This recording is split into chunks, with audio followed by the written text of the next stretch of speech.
Hello everyone, welcome back to my channel and in another video. আমি আবারও চলে এসেছি আরেকটা নতুন ভিডিও নিয়ে। আজ হচ্ছে সরস্বতী পুজো। কাল রাত্রেবেলা আমি ওই 1টা নাগাদ বাড়ি চলে এসেছি। আমি ভাবলাম যে আমার তো কোনো কাজ নেই, আর বাড়ি গিয়ে ঘুমিয়ে পড়ি। তো যেমন কথা তেমন কাজ, বাড়ি গিয়ে ঘুমিয়ে পড়ছিলাম সকাল সকাল উঠবো বলে। তো এই যে সকালবেলা ঘুম থেকে উঠে একদম লক্ষ্মী মেয়ের মতন গায়ে হলুদ মেখে স্নান করে নিয়েছি। স্নান টান করে সুন্দর একটি কুর্তি সেট পরে নেব। কাল রাত্রে থেকে প্যান্ডেল বানানো অবশ্য শুরু করেছিল, বাট প্যান্ডেল কিন্তু এখন প্রপারলি কমপ্লিট হয়নি। কিছু কিছু জিনিস বানানো বাকি ছিল, তো সেগুলাই এখন বাইরে গিয়ে করব। আর হ্যাঁ বন্ধুরা, আমার এই কুর্তি সেটটা তোমাদের কেমন লেগেছে অবশ্যই কিন্তু আমাকে কমেন্ট সেকশনে জানিও।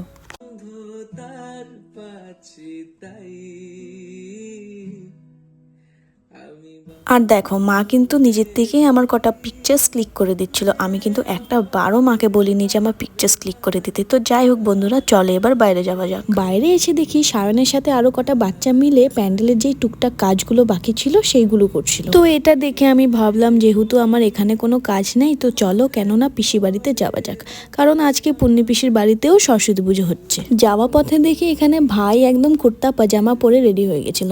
ভাইকে দেখতে একদম হিরোর মতন লাগছিল। ভেতরে গিয়ে দেখি আরা, বাপ্পু, তিতলি, প্রিয়েল সবাই কিন্তু সেজে গুজে রেডি সেডি হয়ে চলে এসেছিল অঞ্জলি দেবে বলে। আজকে এই আরফটাও না ছোট্ট একটা পাঞ্জাবি পরেছিল, আর ওকে দেখতে এত সুন্দর লাগছিল। আর বাচ্চাদের ছোট ছোট পাঞ্জাবি, ছোট ছোট শাড়ি দেখতে কি অপূর্বটাই লাগে না বন্ধুরা।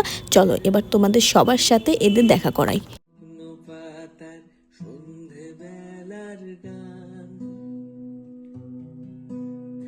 আর এই যে আমাদের প্যান্ডেল কিন্তু একদম কমপ্লিট হয়ে গেছে। সেই কিন্তু কাল সকাল থেকে শুরু হয়ে গেছিল জিনিসপত্র কেনার, সবকিছু অ্যারেঞ্জমেন্ট করার। আজকে ফাইনালি প্যান্ডেলটাও কমপ্লিট হয়ে গেছে। আর বিশ্বাস করবে বন্ধুরা, এই প্যান্ডেল মেকিংটা কিন্তু আমরা সবাই মিলে নিজের হাতে করেছি।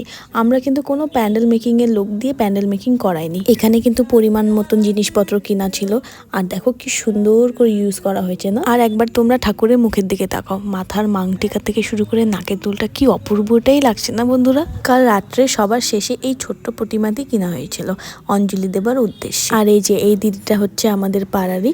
এই দিদিটা কিন্তু ঠাকুরকে সুন্দর করে মালা পরিয়ে দিচ্ছে, এমনকি পুজোর আজকের জোগাড়টাও এই দিদিটাই করে দিয়েছে। দেখতে দেখতে পিএলও শাড়ি পরে চলে এসেছে। পিএল কিন্তু গেছিল নিজের মামির কাছে শাড়ি পরতে, আর পিএলকে কিন্তু আজকে আমি সাজিয়ে দিচ্ছি।